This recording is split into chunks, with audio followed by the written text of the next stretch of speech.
Welcome to Spirits and Stories, a place where we slow things down and talk about the moments that shaped us. The stories behind the scars, the victories, the lessons. Every guest brings a journey. So settle in. This one's meant to be felt.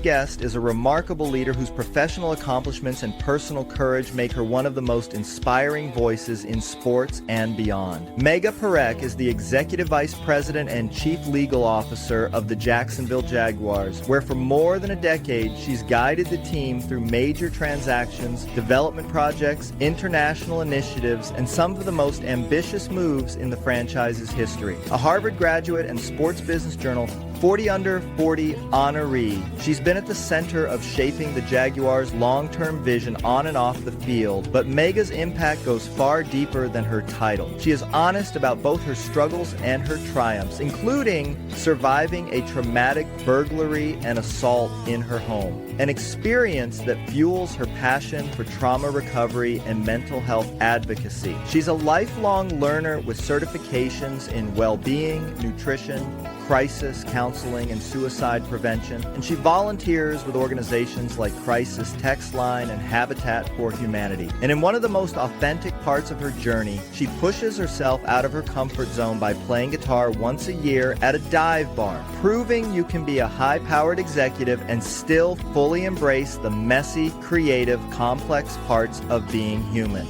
Let's welcome Megha to the show. Hey, how's it going? Great. How are you? I'm doing amazing. You know, life tried to prevent this interview, but we got through it, and we're now here. So I'm looking forward to it. Why don't we start with a little bit of background? Tell us, what brought you into the law scene, and kind of where you grew up and what kind of formed this. Sure. So going back to sort of where I started, I grew up in Jersey, went to public schools my whole life. My parents had immigrated to the States from India in the 70s. I have an older brother who was born here, and then I was born 40 years ago up in Jersey.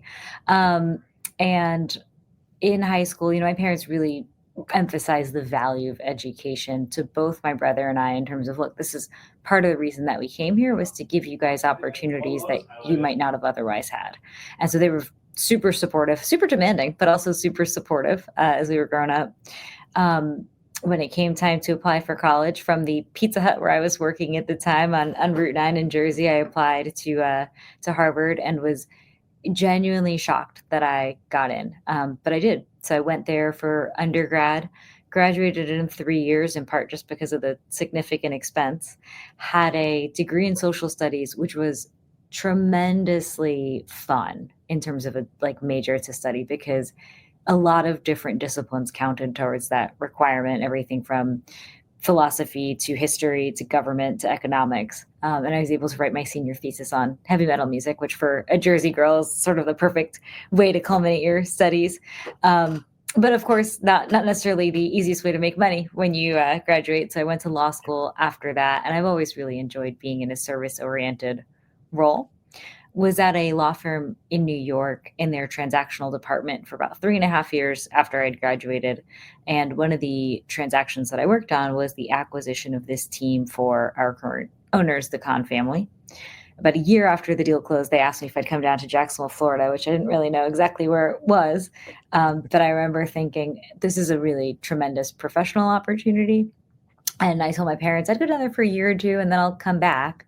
And that was 13 years ago. So I've ended up liking the job and really liking the city even more than I thought. They've been wonderful to me in terms of the opportunities that I've been given of things to work on. And so I'm now our executive vice president and chief legal officer. And the thing that's taken up most of my time these days is a really exciting transformation of our stadium, which will be complete in 2028. But we're living through a major construction project, which is fun, challenging at times, but really, really fun to work on. Okay, yeah, I've been to your current stadium. My family, I'm temporarily in Missouri. I say that I've been here about 3 years, but I moved here to take care of my mom. But my wife and kids are still in Georgia, so I'm about 75 miles north of Jacksonville. by Brunswick is where we're at. That's But where my husband's from. is it? Yeah, Yeah. yeah. I loved it. Beautiful stadium. I mean, it really is. We went to a concert down there. It wasn't a game, but we went to a country. Do you remember who it was, or was it the Country Music Fest? It was a country music fest. Okay, yeah, Yep. that was here for a couple of years, and part of so two things. One, the people don't realize how unique the sports complex really is here in Jacksonville, because you have stadium, 6,000 seat amphitheater attached to the stadium. Mm-hmm. Across the street, you have a ballpark, an arena, and all of that's on the riverfront. So it's a really cool area, and we're in the process of developing it further right now with an office building going up across the street, a Four Seasons hotel going up across the street. But I'm really excited for what that could mean for Jacksonville overall. But as you know, too, being in the Southeast, you're able to be outside really comfortably for like 11 months out of the year. Not Missouri, not New Jersey by any means. And so it's a fun place to live because you can embrace being outside as much as you can. And it's a cool sports complex in terms of the footprint. Yeah, absolutely. Absolutely. I would agree.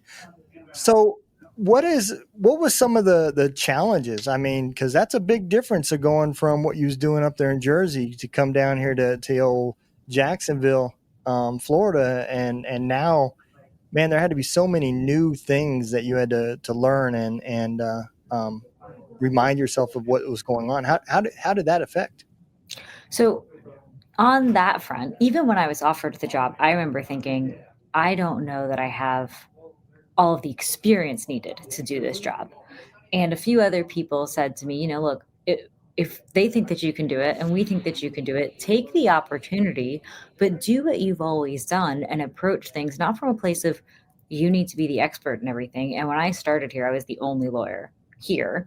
And I don't need to be an expert in everything, right? If you have a growth mindset, if you're curious, and if you're willing to learn, I think that that's actually the more critical tools for figuring out how can you be in a job where I don't know that anyone going into any job necessarily will know everything all the time, right? It's just not how that works. And so I made sure that I was always really thoughtful about being aware about what it is that I do know and what I'm good at, but also what it is that I don't know. What might I need to go get trained in? What might I need to go get educated in?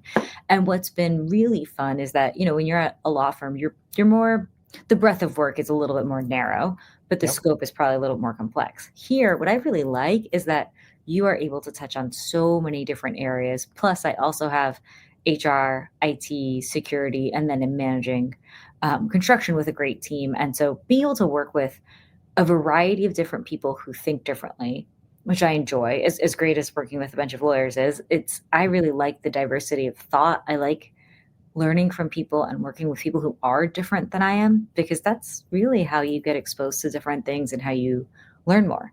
And so I've enjoyed being here, but have very much approached it from a mindset of I don't know everything, and what I don't know, I'm going to need to learn or figure out and build good relationships so that I can ask for help when I need it. Yeah. I think that goes back to the old saying, which I have really lived my life by. The smartest person in the room is the one that realizes that they're not the smartest person in the room. And I think if you surround yourself with like-minded people that are experts in different areas and you can collab and get different feedbacks, one, you've now eliminated your ego, which can get in the way of a lot of things. And two, you're getting different perspectives of things that you may not have seen that would have happened down the road from a different path. So I agree.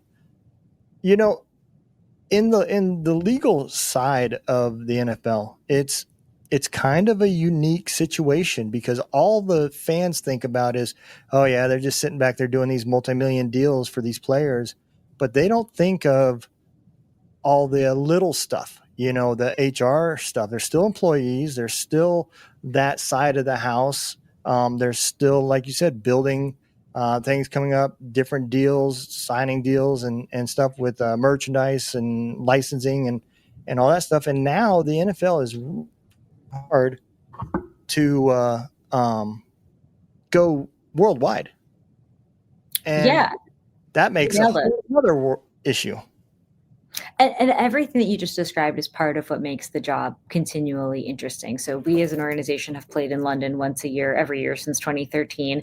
But to your point about the different facets of the business, even for myself, when I was a fan, I was more focused on what's happening on the field and didn't necessarily have as deep of an understanding about the business of sports. And to your point, that includes everything from sponsorship agreements, food and beverage agreements, merchandise, ticketing. We also have, for instance, a medical and training staff, right, to go with it. You have an equipment staff, you have video people, you have technology people. And so we have an entire production department because, of course, we are, in a lot of ways, a TV program.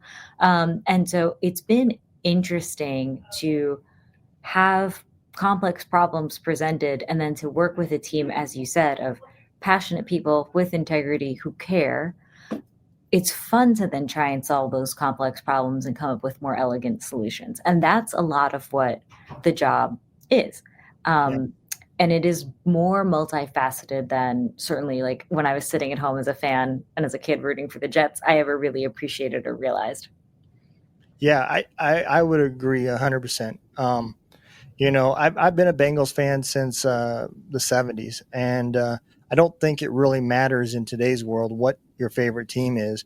Every team has got the same dilemma and the same growth package that's happening. I personally am not a fan of the going worldwide. You can see a difference as a fan. You can see a difference in the players from the struggles of traveling, time changes. I'm sure there's 850 interviews that they're going to do before the game. And that might be great for the NFL, but as a fan, it does damper the game. And now we are going with adding sports gambling. It's going to, before long, will be worldwide. How has sports gambling affected you on a legal standpoint? So the league, the NFL, has really strong integrity requirements and protocols. So from our perspective, it's a matter of balancing, making sure that our staff understands, players and non-players, what the rules are, what it is that they can and cannot do, making sure that they have and feel comfortable reporting to the extent that they're ever getting any pressure from anybody or anything like that, that we are here to support them, right? And making sure that they have avenues to go report that to.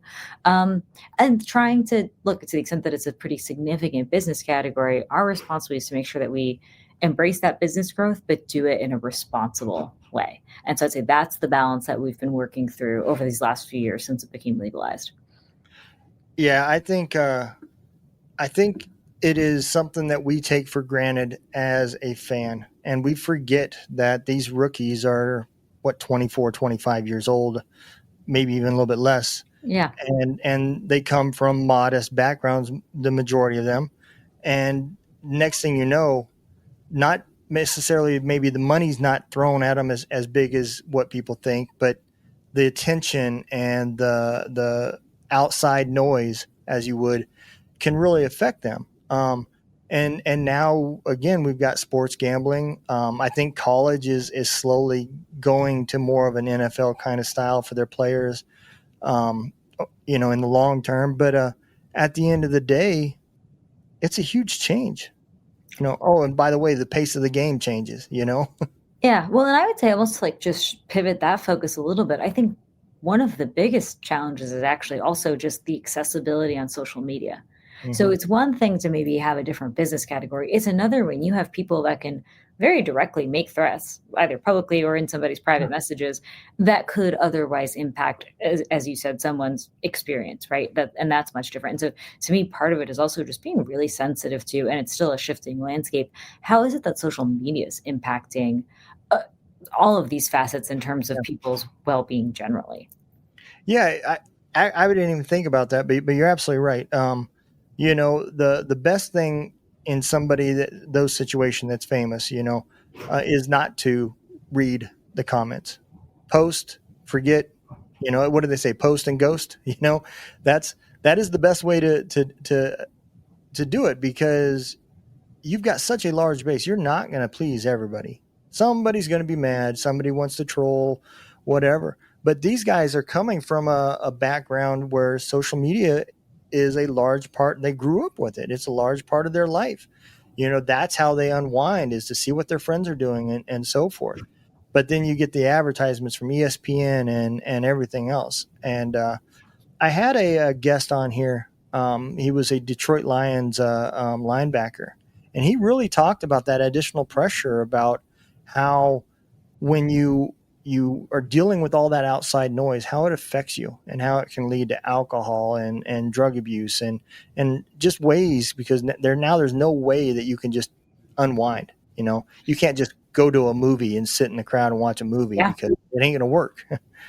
Well, and so just to share from my own experience, I will say that and I'm not a public figure, right, by any means, and I was genuinely surprised that there was a few years ago, 2.5 years ago, a wrestling podcaster, which is one of our affiliate businesses, who had never met me before, doesn't know anything about me, was intentionally mispronouncing my name in like a xenophobic way, made some comments on social media that were absolutely false.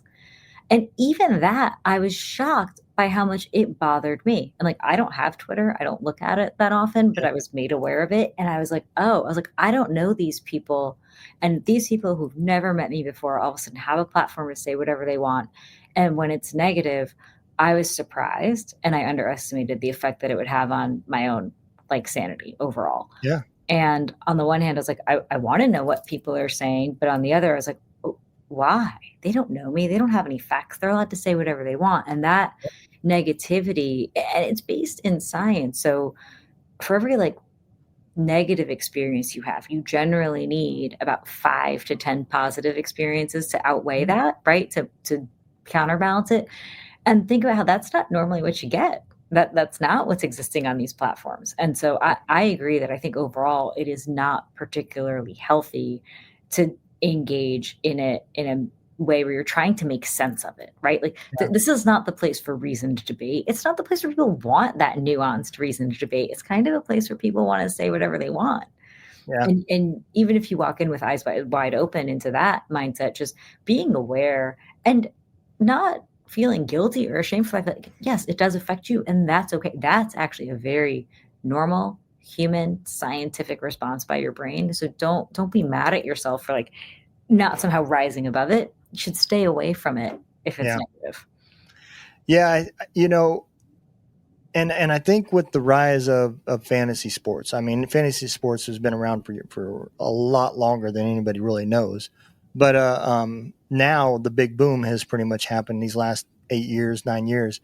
And I can only imagine how many people's posts say, thanks, I started you this week and, you didn't perform. Well, I'm going to tell you, as a maintenance manager, there's been days I went to work that I didn't perform, and it happens to everybody. I think that also played a large part in, my healing as I was dealing with PTSD and my mental health, because I owned a trucking company in the middle of probably the worst time to be locked in a truck for 6 weeks at a time, 11 hours a day, and have nothing but your own non-mind that's not thinking anyways already to think about. And all I'm hearing on the news is, this is back in all the negativity and the politics is going back and forth, and everybody was going back and forth. And I just could not get away from it. And it took me a long time to figure out, stop looking for it. Yeah. It takes a while, but if you quit searching stuff like that on the internet, eventually your news feed will clean up. And now pretty much all I see in my news feed is musicians and nonprofits. That's pretty much all I get anymore. And it's because that's where my focus is. But explain that to somebody who doesn't understand, one, that they're the product, they're not the customer, and two, how the algorithms and everything works. And I can't even imagine then adding the pressure of somebody in the spotlight on top of that, Yeah. Let's dig a little bit into what is going on with this mic. Am I cutting out? You're okay. This episode is brought to you by Barracks Media, where your online presence becomes a real asset. Barracks Media builds professional websites for podcasters, creators, authors, and small businesses who are ready to be taken seriously. Not templates, not cookie-cutter pages, real platforms built to grow with you. Whether you're launching a podcast, promoting a book, or building a brand, your website should work as hard as you do. We design sites that convert listeners into followers and followers into clients. Visit barracksmedia.com and turn your idea into a home on the web. Okay. Yeah. I'm hearing it through my headphones. It's like all of a sudden my voice goes away. But so it's funny because on the mental health side, there's so many facets of things that you've got to do, right? In my current book, one of the things that I'm talking about is the fact that how I approached it. There was a lot of things that didn't work for me. You know, when you were dealing with your situation with the burglar, if you don't mind talking about it a little bit, what was that road to recovery like for you? Sure. And so I appreciate you asking that, because what's interesting and what I found over time, so we're 4.5 years removed from when it happened, was May 21st of 21. What's interesting and what I've learned with time is that when I'm prepared to talk about it, I'm 100% comfortable talking about it. When somebody brings it up out of the blue and I'm not expecting it, that's when I do feel my nervous system sort of get activated and is a little bit more tense and hijacked. And so I think in many ways, if you boil it down to its most simplest form, my nervous system was severely disrupted, and it's taken a lot of time and a lot of experimentation with things that do work and things that don't work to figure out what helps calm it down. So I was, just to set the scene a little bit, I had worked that week. It was about 1.5 years into the pandemic, but it was going to be my first day off the next day. And so I was very, very excited about the fact that I had this trip planned to go to Dallas to go to a concert. And so that night before, I was in a condo building on the first floor, and I had played guitar, packed up, and fell asleep on the couch watching baseball. I woke up to someone standing over me, realized that it sort of became more conscious, like, this isn't right. This isn't a person I know. This isn't a dream. Punched him in the throat and ran out the front door. And it's interesting just in terms of human memory. And I think that this is something that's a little bit, I think we sometimes expect victims of trauma to be a little bit more perfect than it's really fair to ask them to be when they're re-explaining their trauma. I remember all of that. I don't remember running out the door. I remember getting to my neighbor's place and saying, I need to go outside. I need fresh air. I need to call the police. And I don't remember a second of that phone call with the police. I do remember the police coming, did a fantastic job. I was able to call a colleague who's a former police officer who also came over that night. And as he left, I remember saying to him, I have a meeting at 9:00 tomorrow morning before I head to the airport, but I don't know if I'll make it. And he just looked at me and he goes, okay. He's like, it's okay. He's like, don't worry about it. I'll make sure that I tell people if you don't make it. I somehow did. And that in and of itself to me is another example of what was very helpful to me is the people who, rather than saying, this is what you should be doing, or this is what you shouldn't be doing, which is like a lot of people would just say, hey, stay home, don't go to work, don't worry about it. Let me tell you that going to work that next morning actually really helped me feel, in a moment where I had so little control the night before, like I was coming back into myself, like I was having a little bit of control. So I'm glad that I made it to work the next day. And it was about something that was really important to me, which was helping another colleague who had relapsed into substance abuse. While I was at the office, the police called and they said they'd actually caught him. And, thankfully, the man who broke in by noon the next day had confessed to everything. And that's very rare as a victim to get that amount of closure that quickly. But to his credit, that really did help me start the healing process right away. The first thing that I sort of realized is that I need to be very thoughtful about understanding and accepting what's happening to my body and my brain. Like, I'm just not going to be myself, and that's okay, because I need to figure out what this new version of me is going to be for a little bit, and then I need to adjust accordingly. So my body shook for about 2 weeks, and it wasn't until like 6 months later when I got a dog and fireworks were going off, and I was like, that is what my body was doing in the aftermath. It was just shaking in the way that an animal does when they're scared. The only real difference was that I couldn't wear high heels to work for about 2 weeks, but I wish that someone had said, hey, this is a really normal trauma reaction.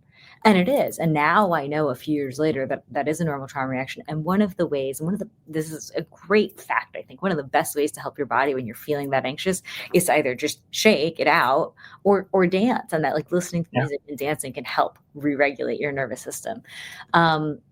And so it was a matter of being aware about how it is that my body and brain might be might be reacting, and doing my best to balance that with what I know would be most helpful to me. So a lot of people would also in the immediate aftermath were like, you need to move. Like, you need to move out of this place because there's too many bad memories. I was like, no. I was like, I don't want to feel like someone else is pushing me out of my home.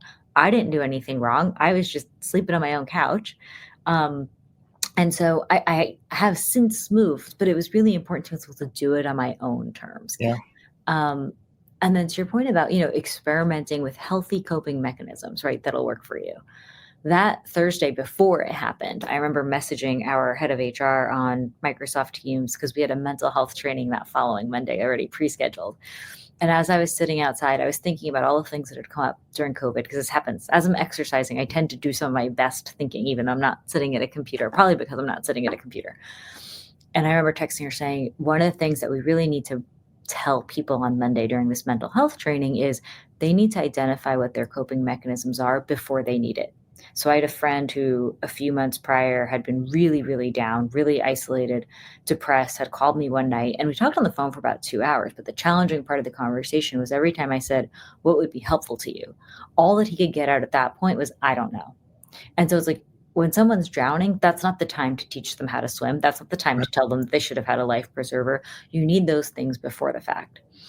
And so for me, the things that helped, especially because I did keep on going to work, was making sure that I was aware of when I might start to get a little bit nervous or jumpy, which I had never been, probably was overconfident in the past, but now found myself being, and having those tools in place. The things that tended to be most helpful to me were having a playlist.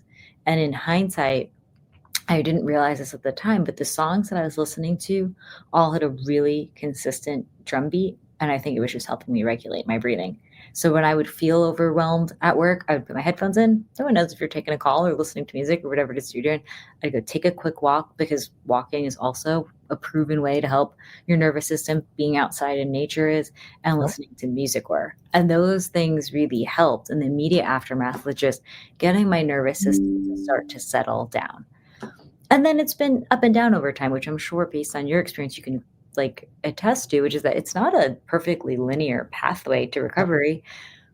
Last week, so 6 days ago, I remember being in the shower and having this exact thought, which I honestly cried when I had it, but I realized this because I'd never admitted this out loud to myself until a week ago.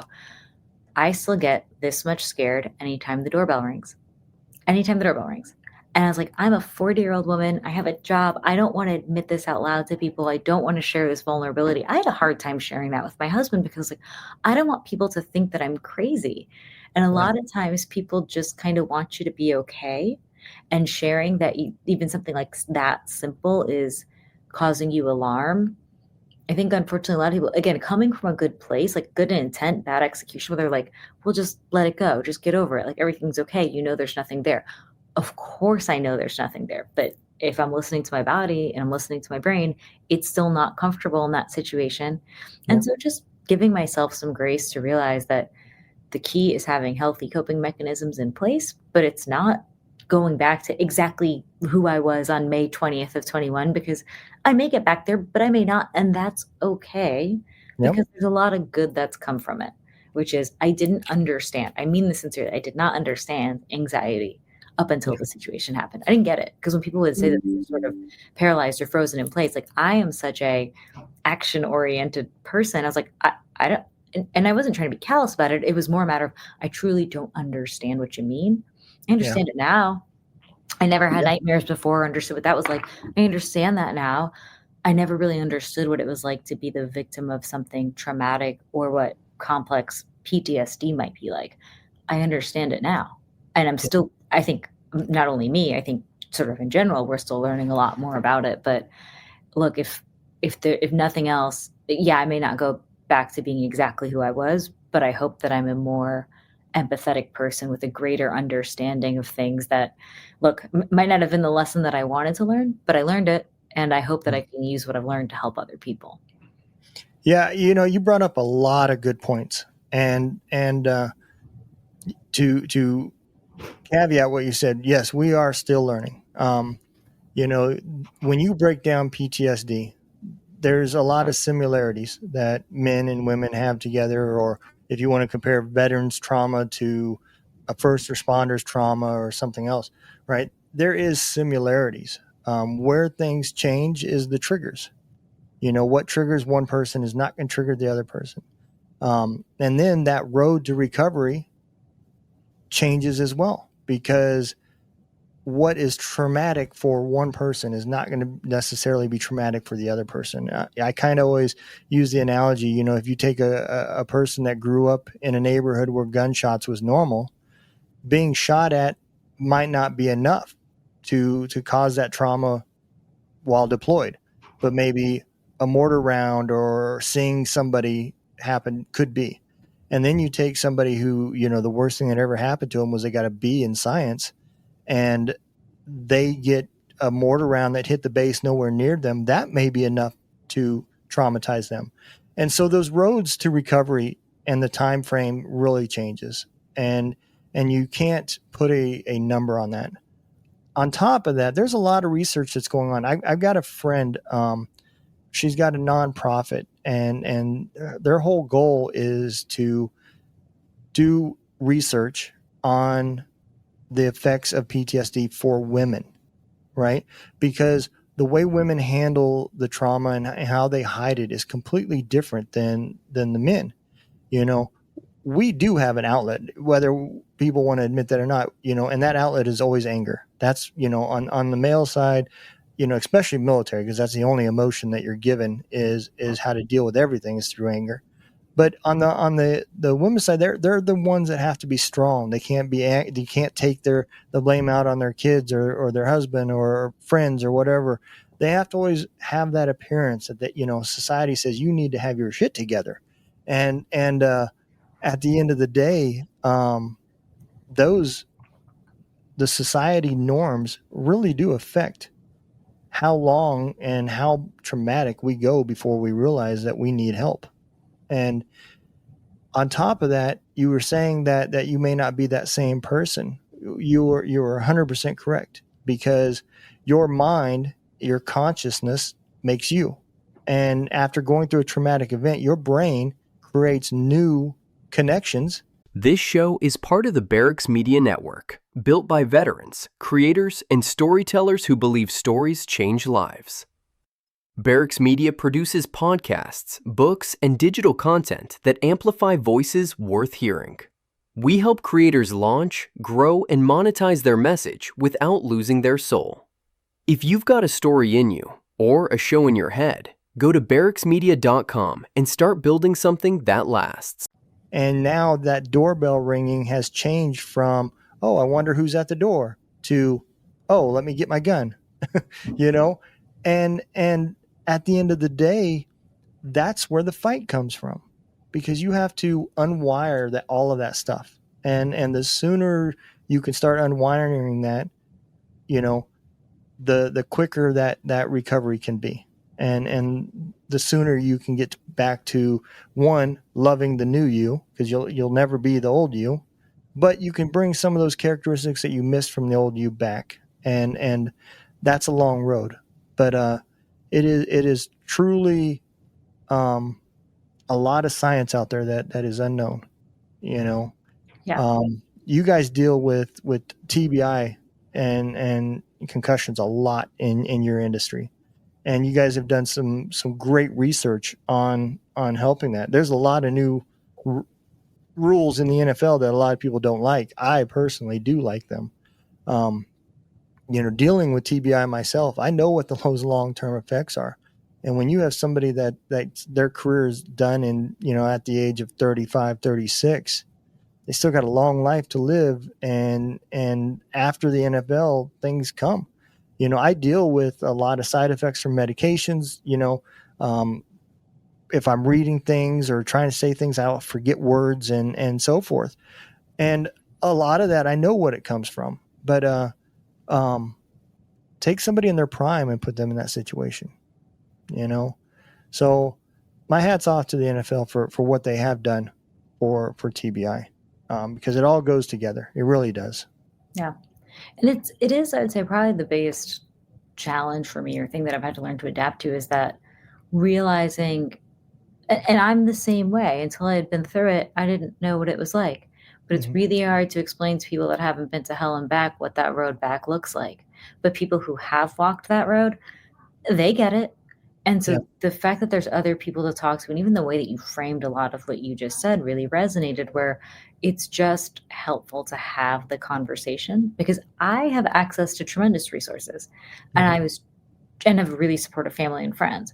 And I was genuinely surprised by there was a lot of like support initially, but I remember my older brother said, he was like, "Do you want me to come down there?" And I was like, "I don't think I need you to come down here right now." I was like, "I think I may need you in a few months when all the support's gone, when the warmth is like," and understandably so, right? Like that's just how life works.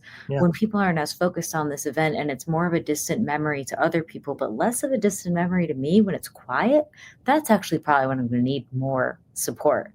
Yeah. And that's what prompted me in the end to get a dog. And I'll tell you that there's days when, because it is sometimes difficult to articulate what's happening, the best thing about the dog is that happy, sad, no matter what it is, they are there and they're excited to see you and they still want to go for a walk and like they need to go outside. And there's been many times where my intrinsic motivation might have just been dimmed, but I'd look at that puppy and I'd be like, all right, we got to get up and we got to do what we got to do. And I do think that in many ways, like my perspective and on the value that, I say between music and animals, like the value that that can bring and just Yep. being in nature have been tremendously helpful for me in terms of recovery and on the days when you're not motivated to do certain things, which come, right? That Yeah. just having those in, like that in place to help get you through it. And giving yourself some grace of, yeah, look, every day you're not going to spring up out of bed and be thrilled, right? But that's okay. Like when it's starting tends to be the thing that will then there's some forward momentum going. Because I found myself struggling a little bit in terms of like, oh, okay, well, so about a year after this happened, I was involved in a physical altercation at work. About a year after that, I was sexually assaulted by a massage therapist. So I've been going to somatic therapy Yeah. because that was very helpful to me, even more so than talk therapy. And then that safe environment had been violated. And then this past year, a former employee was disgruntled and had been harassing me. And so all of those things cumulatively, I realized were starting to make me withdraw a little bit more. And I was like, I can't. If I do that, then to your point about your brain getting wired, I was like, I can't get to the point where I'm so much more comfortable in my house. I have to do a little bit of exposure going outside, right? And the dog was the best at that because it was like, he's got to go out. He's got to go out in the dark. Even if I'm a little bit jumpy when I do it, it's a really good test to start rebuilding that pathway of every day is not burglary. Yep. Yes, there are times when you out in the dark and it's unsafe, but that's not most of the time. Yep. And yes, the world can be dangerous, but it's not more dangerous than it is not. And you start reminding your brain of that and teaching your brain that again. Yeah. And that's it right there. You go from, like myself, I spent 68 months deployed and it's just trauma on top of trauma on top of trauma. And then when you get back, it was so bad for myself that, if I seen a person wearing a turban, anger instantly came out for no reason. Them person just walking down the street. They may not have even ever lived over there. They may have been born in America, and it's taken years to get through that. Because it brings back so many memories of people that had passed and things that had happened. And it's hard to convince yourself that, look, that was a moment in my life. That's not my life. Right. Like you said, my house was broken into, but Yeah. was the unlucky person one out of 10,000 in a town get their house broken into, and it's hard to say, I'm still just as safe as I was before that happened. Yeah. I'm not no more or less safe than before, but it's hard to when you're seeing trauma, now your brain goes into that, what do I got to do to protect myself? And that's where I see a lot of veterans, especially, it takes a minute for them to bounce off the outer limits before they get into that middle zone. They go from, I've got trauma, to the other side of, all right, now I'm going to have a gun in every single room. I'm going to make sure the doors are locked. I'm not going outside no more. There's bad things going on out there, and we tend to overreact. Somebody in your situation could have easily hired guards and put in new alarm systems and just went crazy on trying to upgrade everything. When reality is you did everything right in that moment, you know, so maybe a class or something for self-protection, or maybe taking in some martial arts. It's going to do great for distracting as well as discipline, as well as a lot of other things, maybe just enough that you need to change to, Yeah. not necessarily bolt the whole house down. And Right. it is tough. I love the idea of getting a dog, because my best friend is my dog, Little Ann, and she's under the desk right now. I say she's not little, she's 75 pounds, but she's my best friend. And like you said, it don't matter what kind of day I'm having. I came home before I, got my temper under control, just screaming, yelling, and going crazy. And she just looks at me, and next thing I know, she's in my lap, licking my face. And, that's just her telling me, look, calm down. It's going to be okay. Yeah. And it is truly a blessing. I love the nonprofits that, there's one up there in Connecticut called 22 Mohawks. And they don't do service dogs, but they do take dogs from pounds and pair them with veterans as emotional support dogs.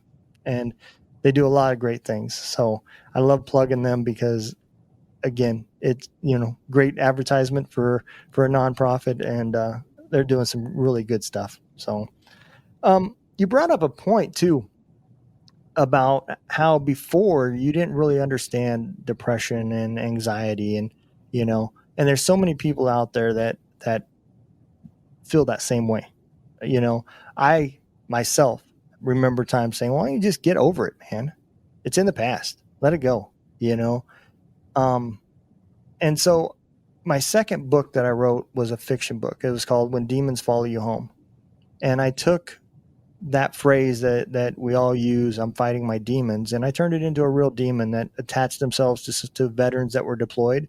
And it attacked 4 homeless veterans that nobody's going to listen to. They're all druggies and alcoholics and homeless, and they're seeing these demons. And I put the exact same, everything those demons did to those veterans is the same thing that's happening to us inside our head. And I did it to give people that ability to have a connection. I see the enemy, I see the attack, I see what's happening. And so many people struggle with it. I didn't realize, PTSD is tough. Yeah. Depression is a beast. I mean, it truly is. And unfortunately, it comes with PTSD, the further down that rabbit hole you get, that makes it tough, and I think that's why we lose so many people to suicide. Well, and I think making it, you said this earlier, just in terms of the stigma, but I think that a lot of times people will say things like, get over it. Mm-hmm. To me, that's like taking somebody, and part of the reason why I'm trying to shy away from using the term mental health is that to me, it is no different than physical health. The two are intimately connected, and I don't want it to be treated like a different category, because the amount of empathy that we have for someone when they break their leg should be no different than the amount of empathy that we have when they're fighting something invisible. We just don't see it. And we don't understand it. But to me, telling somebody who's depressed to get over it is like telling somebody with a broken leg to put a cast on their arm and go for a run. Yeah. That's not actually good advice. And frankly, like, we all do have some respect for the physical. Like, if I hurt my knee, like, your average person is not going to sit there and try and operate on it. But if there's something going on in my head, somehow we feel like it is okay to give advice that we're not qualified to give, myself included. Like, in terms of that, right, where you need a professional, a neurologist who really understands it. And so I think that a lot of it is just about opening up the conversation. I think sometimes when things are heavy, people are afraid to talk about them, right? And depression and suicide are 2 of those words that people just, they'd rather just not think about it or talk about it. I don't think that's helping anybody. I think you put some sunlight on it. That helps the people that are dealing with it, helps other people who want to help, frankly, but just don't know how sometimes. But I remember in the nights after burglary, and I have neighbors on either side, I was sleeping with the lights on and with music pretty high in terms of volume. And one of my neighbors was like, "Are you okay? Like, is everything okay?" And I was like, there's 2 ways to look at this, which is that yeah, I'm doing some stuff that's maybe not the most normal. Like, I'll agree to that. I was watching Beauty and the Beast every night to like fall asleep. Agreed, right? That's not normal. It's not going to be forever. But if this is the way that I can get to sleep and wake up in the morning and do what I got to do, what's wrong with it? Like, yeah, no one's saying that it's normal, but you know what? Just frankly, being in the dark right now, a little bit scary for me. So I'm going to sleep with the lights on as long as I'm actually sleeping for a period of time. Obviously, everyone knows that's not a long-term solution, right? But if Right. I'm doing it that way, like, give people some grace. Like, who cares? Who cares Yep. if it works? Who cares? And Yep. there are some friends that I've just had to sort of maybe keep it a little bit more of arm's length because of the whole just get over it mentality. And I'm like, look, just because you don't see what's happening and don't understand what's happening doesn't mean it's not real. It also doesn't mean that by me being honest about it, and this is where I get really disappointed sometimes when people are honest about their vulnerabilities, other people will use it against them. Like, nope, I'm honest about it and I talk about it because Yep. that's part of the equation, identifying it. Yep. The other part is that I got to learn how to manage it. And that's okay, right? That's the hand that I've been dealt for now, and I'm going to play those cards. Everyone's got emotions if they're honest about it, no matter what it is that you've been through, whether it's sort of the heavy stuff that you're talking about, or even sometimes, right, it's the getting a B on a science test might really weigh you down. Yep. Things are going to happen, good things, bad things. And your job as a human being is to learn how to manage through them, not to pretend like they're not happening at all. And like, Yeah. if you want to be supportive to somebody else, if there's one thing that I could tell people is that, and I was very much an advice giver in the past and had to learn this through volunteering as a crisis counselor, which is that the best question that you can ask somebody instead of jumping into advice mode is, what would be most helpful to you? Because what would be, to your point about the triggers are different for everybody, what would be most helpful to you might be what would be different than what's most helpful to me. But that's the goal, right? Is just to figure out what's most helpful to you. Not what makes me, the person that's watching you in pain, feel more comfortable or makes it easier for me. Yeah. Yeah. 100%. You're absolutely right. And it is so important, sometimes, people say, well, I'm not a counselor. I don't know what to do. You don't have to do anything. You have 2 ears, 1 mouth, and there's a reason for that. I've had veterans call me at 3:00 in the morning and they'll be crying and the things that we talk about aren't trauma related. We're talking about the weather. We're talking about our favorite sports team. It's, changing that topic. I don't need to bring up your trauma. You called me with it already in your head. Let's give your mind a break and let's take the focus away and let's talk about some good stuff, some funny stuff, some news related stuff, whatever you want to talk about. And then we can come back to that if you want to. But just trying to fight through it is not the time to try to say, okay, let me solve this. Let me get you back to a plane, and That's right. and once you can get there, then we can work forward, however long that takes. I use this example. There's a veteran musician that she's on our radio station. Her name's Barbara Sim. Shout out to Barbara. She's awesome. Former Marine. I guess they don't like to be called ex-Marines, but she wrote a song called "The Long Way Home," and that song came from the fact that her therapist told her, you really should be better by now. And she said, well, I guess I'm taking the long way home. And it became a song, and awesome song. I love it, but it is so true. That path is never straight lined. It's going to have a lot of curves, and there's going to be a lot of moments in them. Some are good, some are bad. And for me, what helped me without realizing it was when I wrote my first book. I didn't even know it was going to be a book. I wrote a document to my family because I never talked about my trauma. And coming back, it literally numbed them because I would come home from a deployment and tell them, oh, everything's great. Another day in the office, And I remember how much that changed my wife because I wasn't being fair to her.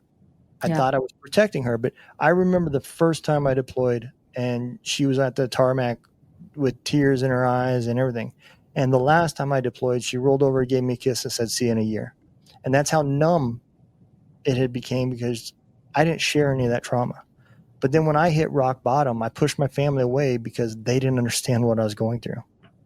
And so I wrote this document because I wanted to finally share that, but I didn't want to do it with a conversation. I didn't want to go down that rabbit hole of questions, right? I wanted to give you the facts of what happened and let you do with whatever you need to do with it. My daughter asked me to publish it, and so that's how it became a book. But I discovered that when you write that, you're thinking of yourself in a third person. Now I'm writing about a character, and it allows me to judge that a little bit, and I can start seeing where things went wrong. I wrote about my childhood, which was not traumatic. And then you get into traumatic events, and now my decision-making process of things I'm doing, is not normal. The old me would never have sat and played online poker until 15 minutes before PT, and those addictions and those way you start coping, you start seeing that when you can step out and write it down. And I tell a lot of people, it doesn't have to be a book. You don't have to share it with anybody. Just put it on a computer document, write it, type it, doesn't matter. But think about as you're putting it down and focus on that. And it'll identify a lot of the areas where, like you just said, oh, not every night is going to be somebody breaking in my house night, Yeah, I think that there's a lot of value. There's a few things you said there that I think are really interesting. There's a lot of value in getting it out of your brain, because I didn't know this, but Amazon came to the door at 4 a.m. because when I think of things and I know that I may not, like, just with my schedule being busy, I may not be able to get to the store, I will buy them on Amazon if I can. Amazon came to the door at 4 a.m. I just happened to be awake. I see somebody, I didn't realize that it was Amazon. I see somebody on my front porch with a flashlight shining it into the house. This was 6 months ago. And I just kept on, the only thing that I could say, and I just kept on shouting this to my husband who was home and asleep, poor thing, was, there's someone at the door, there's someone at the door, there's someone at the door. And I couldn't explain what I saw. I couldn't explain why. And he was just like, look, he's like, just calm down. 4 or 5 hours later, once I had calmed down, I realized that's me ordering batteries off of Amazon. Like, there's no reason for me to have reacted that way. But someone did say to me, hey, that's actually your brain getting stuck in a trauma loop. And so it's really normal to repeat yourself. But if I didn't know that and someone else doesn't know that, right, that's the sort of behavior that people start to label as crazy, which really bothers me, because, like, had we just been honest about, hey, this is actually a normal reaction to trauma, okay, like, I can cope much better if I understand that there's a scientific reason why something's happening. Like, that information is frankly one of my, like, most helpful healing tools, is understanding there is a scientific reason why your amygdala is stressed. There's a way to migrate those memories out to your prefrontal cortex, and here's things that need to happen. And for some people, writing it down works. So after I got assaulted, I was so shocked by it. And I'm, like, not a passive person by any means in everyday life, but I was so shocked by it, especially because, like, this is what I was using to, like, help myself heal. I had to email myself after it happened, what happened. And after I emailed myself, I still couldn't talk about it. Yeah. But about a week later, forwarded that email to my husband, and I said, okay, I'm ready to talk about this now. And I was like, it's no knock on you. It's not that you don't create a warm, safe space for me. It's that it was just really hard for me to process that this even happened. And so now other people look at that sometimes and they'll question, like, oh, well, was it really that bad? Like, it took you a week to forward it. Like, you had to write it down. And it's like, no, like, this is a really normal trauma response. Something that I was reading the other day that I thought was really interesting was it said that, hey, if you're not somebody who writes things down, there's value in just saying it out loud too, right? Yeah. And so this way it doesn't just get stuck in your brain. So find what works for you. And as you said, that is going to be different for everybody, but whether it's writing it down in a long form, writing it down in a short form, or just even speaking it out loud, I think is really critical to getting that out of your brain, so that, as you said, those pathways can clear and it can become a more, I probably don't have the best vocabulary, like almost like a more regulated, normal memory as opposed to a traumatic memory. Yeah. It's funny that we was talking, and to give some context about the old you compared to the new you, right? I'm not going to mention no names, but it was in the news. Our flight surgeon in a unit I served with, after military, retired, he went into his daughter's bedroom and she was missing. And it was late at night, and he went outside as this white car pulled up, and he seen his daughter in the back of it. And he instantly had the dude on the ground at gunpoint, sprawled out, calling the cops. It was an Uber driver. His daughter had snuck out, and she called an Uber to bring her back home. And I don't know that he, prior to everything that we've seen, would have reacted the same way as he did there. All he's seen was a threat, and his family was in danger. And, it is crazy how much it can grab a hold of you and change you by just something that no longer exists. He's in a nice neighborhood, we're not talking about Compton or something, we're talking about in a nice upper scale neighborhood, and that threat is no longer there like it was when we were all over there. And so it is weird how much it changes. And I think for every traumatic event that affects you, you're got months to recover from it. It's not a one for one, what happened in 30 minutes, so I can fix it in 30 minutes, That was probably the hardest thing for me to appreciate. It really was, because I'm very much a fixer. Let me go figure things out. And about a month after, not even, I think it was 3 weeks after that guy broke into my house, there's a hotel down the street. And I remember thinking, I'm going to just try and spend the night at the hotel, because let me see how I do in uncomfortable environments. And again, it was right down the street, just a couple blocks. It was more of just a test to see how I would do. I failed. I didn't last through the night. I was in that hotel room. I was terrified, and I had to go home.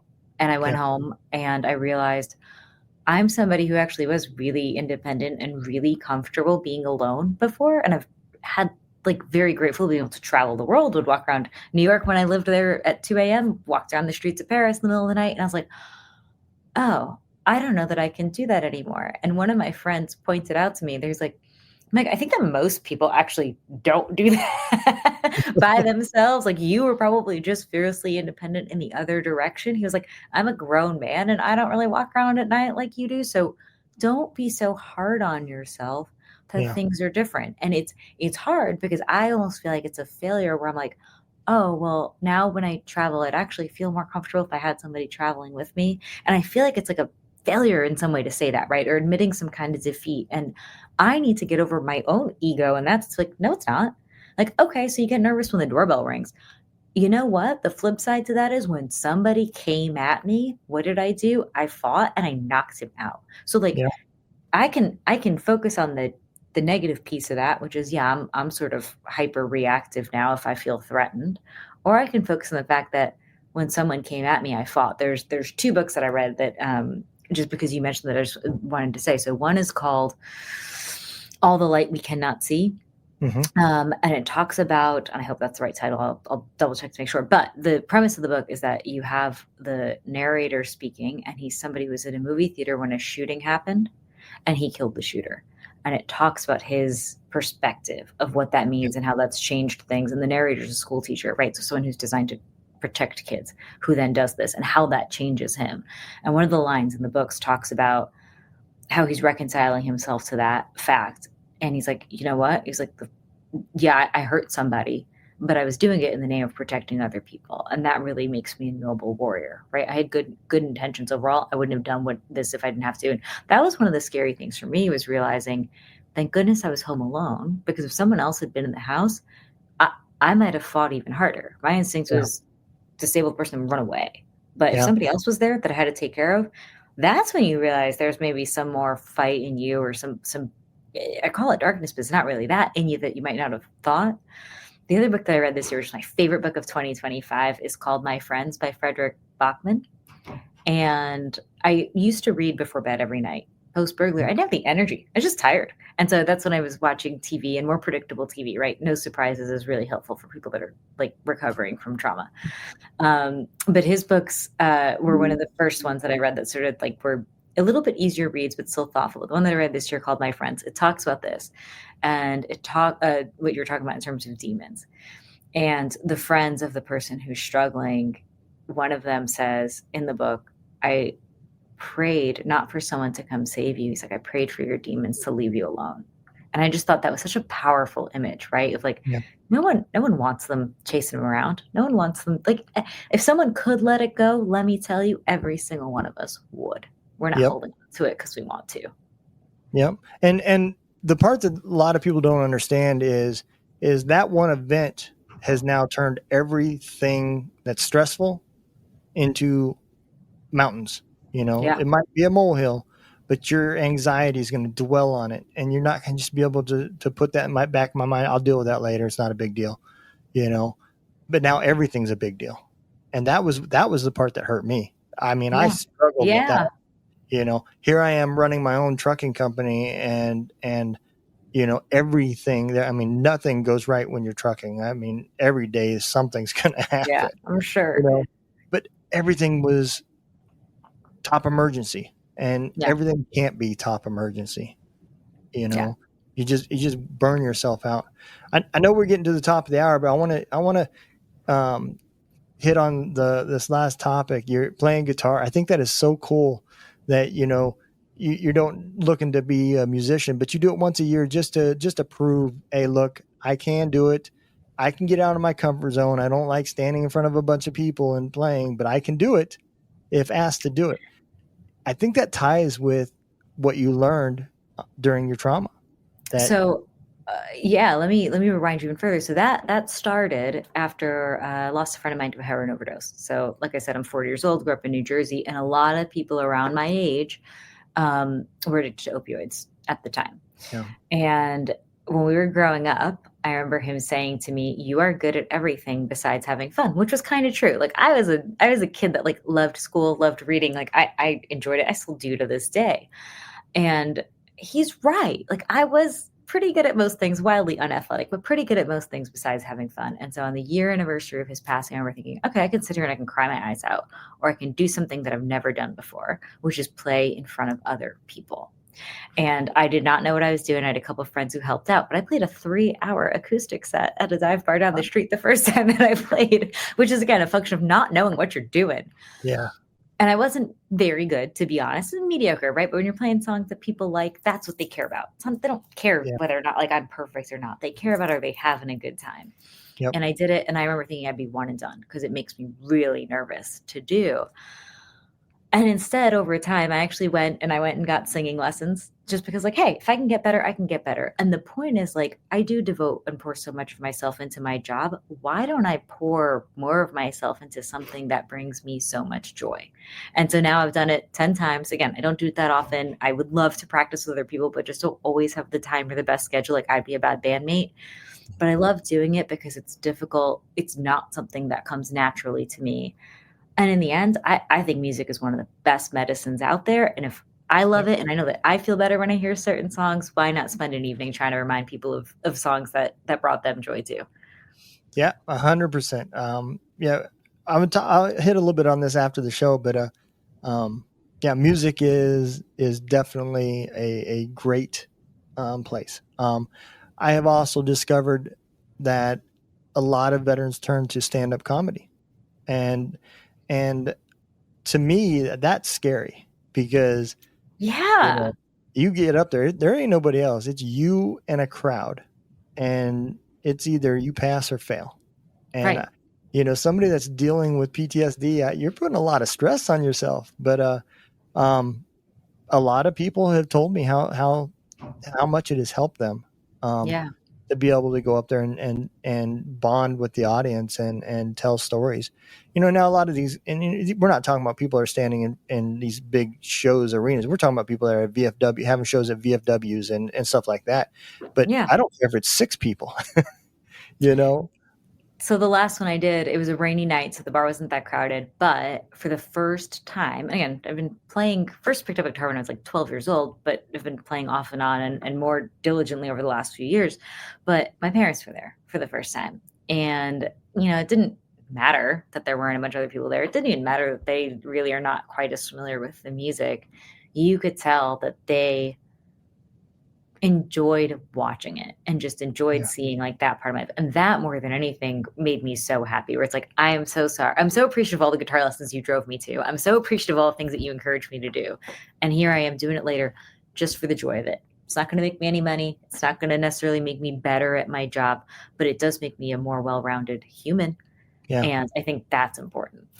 Yeah. It brings another side to you to help you, bond or understand somebody that's coming from a different angle. And that's how we become human. Totally. and how make these changes that so desperately needs to happen from, like you said earlier, from COVID.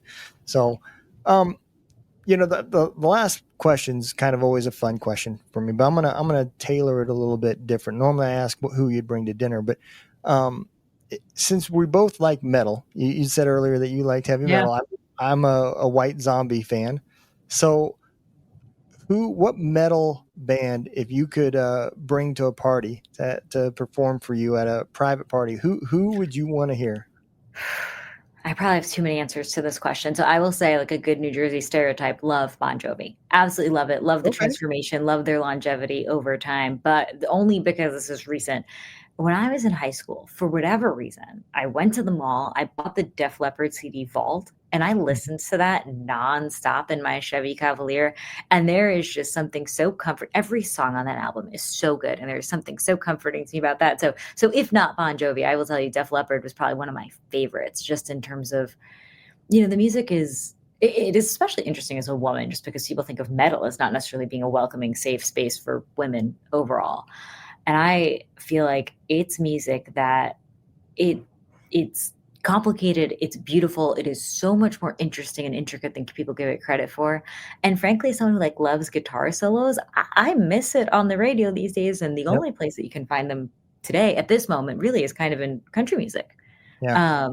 And so I do think that probably Def Leppard, just because of those good old high school days, going to the Jersey Shore, listening to Vault, were very fond memories.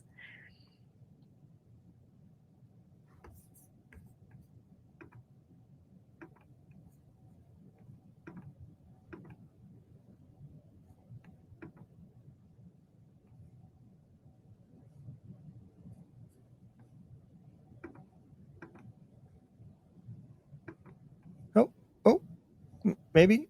Yep, I we're think back. there you go. Okay. Yep. Yeah, you saying Bon Jovi and Def Leppard, man, sent some memories back to me. I remember when "You Give Love a Bad Name" was on the radio. I was like 8, and I always remember listening to it when I was at a Napa store sweeping the floors, because in the summertime they would have me come in and do some janitorial type stuff, and then they give me money to go to the swimming pool, and then I'd get a little snack at the swimming pool and swim. I mean, I was learning at a young age that you had to work for what you wanted to do.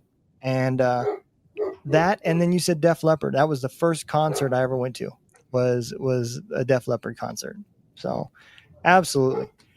Well, this has been a great time. I enjoyed the conversation. We hit on a lot of deep things, and I think it is extremely important that we talk about these things and we make the change. So I appreciate you coming on. I hope you had a good time as well. Very much so. Thank you for having me, and thanks for the work that you do to help raise people's consciousness of the things that we talked about. I appreciate that. Well, y'all take care. Be safe. Don't forget, don't let the day kick your ass. Kick the day's ass.